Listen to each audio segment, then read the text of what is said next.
میں نے کہا کہ مجبوری اور بے وفائی میں فرق ہوتا ہے. ہم بہت ساری مجبوریوں کو بے وفائیوں کا نام دینے لگ جاتے ہیں، اور یہ فرق ہمارے صوفیاء بڑی وضاحت سے اس فرق کو بیان کرتے ہیں. امام شافعی رحمۃ اللہ تعالی علیہ کے شاگرد ہیں امام احمد بن حنبل، اور امام احمد بن حنبل وہ عظیم ہستی ہیں. اللہ کے بندے کہتے ہیں جس بندے نے امام احمد بن حنبل سے پیار کیا وہ سمجھ لے اس نے رسول اللہ کی سنت سے پیار کیا. کیا بات تھی اس شخص کی. امام احمد بن حنبل ایک بڑی پروقار لیکن امام شافعی کے شاگرد تھے. امام احمد بن حنبل کی ایک ہی بیٹی تھی. وہ کہتی ہے میں نے اپنے ابا جی کو 2 ہی کام کرتے دیکھا، سارا دن رسول اللہ کا دین پڑھاتے اور ساری رات مصلی پہ بیٹھ کے اللہ کی یاد میں اور نبی پاک کے درود و سلام میں مشغول رہتے. لیکن میں نے اپنے باپ کو ہمیشہ ایک کام کرتے دیکھا، 2 مشغلے تھے، سارا دن دین پڑھانا، ساری رات عبادت اور حضور صلی اللہ علیہ وسلم پر درود و سلام میں گزارنا. ایک کام میں نے بڑا مستقل دیکھا کہ میرے ابا جی ہمیشہ اپنے استاد امام شافعی کے لیے دعا مانگا کرتے تھے. کوئی بھی نیک عمل کرتے تو ہاتھ اٹھاتے تو پہلے امام شافعی کے لیے دعا مانگتے. وہ بچی چھوٹی سی تھی، ابھی اس کی عمر اتنی نہیں تھی کہ بالغ ہو سکے. تو وہ کہتی ہے میں اکثر سوچا کرتی تھی کہ آخر وہ کتنا بڑا شخص ہے کہ جس کے لیے میرا والد، میں بیٹی ہوں، میرے لیے دعا بعد میں مانگتا ہے، اور ان کے لیے پہلے وہ کتنا بڑا شخص ہے. امام احمد بن حنبل رحمۃ اللہ علیہ بغداد میں رہتے تھے، امام شافعی قاہرہ میں رہتے تھے، اور مہینوں کا سفر تھا، ممکن ہی نہیں تھا آنا جانا، ممکن ہی نہیں تھا. خیر امام ایک وقت ایسا بھی آیا، بیٹی کہتی ہے میری بڑی دعا تھی کہ کبھی میرے ابا جی کا استاد آئے، میں کبھی اس کاریگر کو بھی دیکھوں جس نے اس جیسا ہیرا تراشا ہے.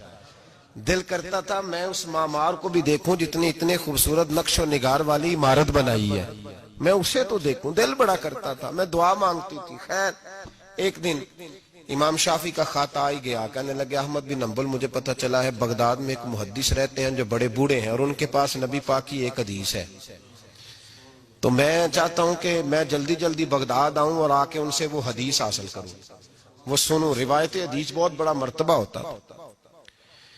خط آ گیا تو امام احمد بن حنبل تو گویا بات ہی اور طرح کی ہو گئی نا، وہ تو مسئلہ ہی اور طرح کا ہو گیا نا. میں کو جیتے میرا دل بر سونا تے میں کیوں کر اس نو بھاواں، ویڑے میرے وڑدا ناہی کئی لاکھ وسیلے پاواں.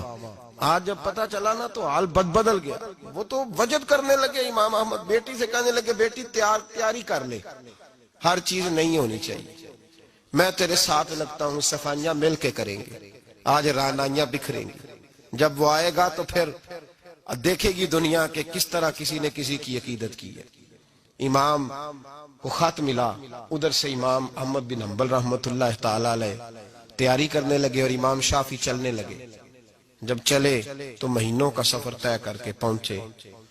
بچی کہتی ہے میرے دل کے اندر بہت بڑا زاویہ تھا، بہت بڑا، وہ بہت بڑے ہوں گے، کیا بات ہو.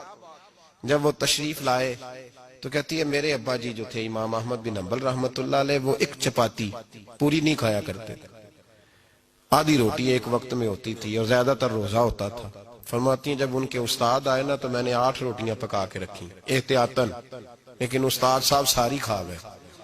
میرا خیال تھا کہ وہ اگر آدھی کھاتے ہیں تو وہ آدھی سے آدھی کھاتے ہوں گے، وہ ساری روٹی کھا گئے. فرماتے ہیں حد ہو گئی، میرے دل میں خیال تھا کہ میرے ابا جی ساری رات بیدار رہتے ہیں تو ان کے استاد مغرب سے ہی مصلی پہ بیٹھ جائیں گے، ان سے بھی زیادہ پرہیزگار ہوں گے. لیکن میں نے عجیب منظر دیکھا کہ حضرت امام شافعی تشریف لائے، 8 روٹیاں کھائیں، عشاء کی نماز پڑھی اور لیٹ گئے. میرے ابا جی ساری رات نفل پڑھتے رہے، وہ ساری رات آرام کرتے رہے. میں نے تہجد کا پانی رکھ دیا تھا کہ سویرے اٹھیں گے امام شافعی تہجد میں تو وضو کریں گے، کہتے پانی بھی اسی طرح پڑا رہا، وہ کمبل میں رہے.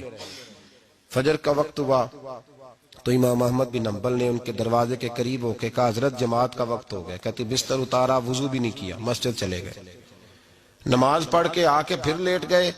میرے ابا جی اشراق چاش تک پھر مصلی پہ بیٹھے رہے. کہتی ہے میں بڑی بدگمان ہوئی. پھر میں نے 1 منٹ کے لیے اپنے آپ کو سمجھایا کہ تھکے ہوئے تھے اس لیے آج عبادت نہیں کی، کل کریں گے. لیکن اگلا دن آیا تو انہوں نے پھر اسی طرح کھایا، ساری رات پھر اسی طرح رہے. فرماتی ہیں بس وہ آہستہ آہستہ 3-4 دنوں میں میرے ذہن میں جو زاویہ تھا وہ سارا زمین بوس ہو گیا. میں نے کہا نہیں، میرے ابا جی نے جس دور میں دیکھا تھا اس دور میں شاید حالات اور ہوں، آج تو اور ہے. فرماتی ہیں 4-5 دن کے بعد وہ رخصت ہونے لگے. پردے کے پیچھے میں سن رہی تھی. میرے والد کہنے لگے حضور وقت کیسا گزرا؟ کہنے لگے یار تجھے کیا بتاؤں، 2-3 مہینے رستے میں آیا ہوں تو بچ بچ کے جان بچانے کے لیے 2-4 لقمے کھاتا رہا ہوں. پتہ نہیں لوگوں کا رزق کس طرح کا تھا، پتہ نہیں جانور بھی صحیح ذبح ہوئے تھے کہ نہیں ہوئے تھے. جب تیرے دسترخوان پہ آیا ہوں تو میں نے تجھے سینچا ہے، سوارا ہے. مجھے پتا ہے تو ایک لقمہ بھی حرام نہیں رکھ سکتا، اور میں نے تیرے لنگر سے نور نکلتے دیکھا ہے. اور یہ وہ والا کھانا ہے جو اندر جا کے بوجھ نہیں بنتا، نور بنتا ہے. اس لیے میں تیرے رزق کو نور سمجھ کے کھاتا رہا ہوں. زندگی بھر کبھی 2 اکٹھی نہیں کھائیں، پر یہاں 8-8 روٹیاں کھاتا رہا ہوں، یہاں اپنے گھر میں یا تیرے گھر میں. ورنہ رستے میں تو میں بڑا پریشان رہا. اور فرمانے لگے تجھے پتا ہے کہ میں ساری رات کیا کرتا رہتا تھا؟ کہ حضور نہیں. فرمانے لگے جو تو عشاء کی نماز میں تلاوت کرتا تھا نا سورتوں کی، میں ساری رات بستر میں لیٹ کے ان کی تفسیر کرتا رہتا تھا. اور میں نے ایک آیت کی 100 تفسیریں کی ہیں رات بھر جاگ کے. 100 تو نے دیکھا میں بغیر وضو چلا جاتا تھا سویرے؟ کہ حضور ہاں. فرماتے اس لیے کہ میرا وضو ٹوٹتا ہی نہیں تھا، میں ساری رات تفسیری نقطے بیان کرتا رہتا تھا. بیٹی کہتی انہوں نے 2 جملے کہے اور میں رونے لگی. میرے والد آئے تجھے کیا ہوا؟ میں نے کہا ابا جی میں کیا سمجھی تھی اور یہاں نکل کے آیا.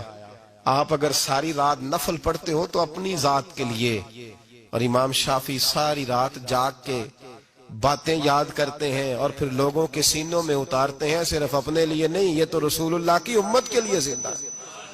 میں کیا سمجھی تھی او بھائی. میں نے کہا مجبوری اور بے وفائی میں فرق ہوتا ہے. ذرا چھلکا اتار کے دیکھ تو صحیح، تجھے پتا تو چلے اندر حالات کچے ہیں کہ پکے. 1 منٹ میں لوگ بدگمان ہو جاتے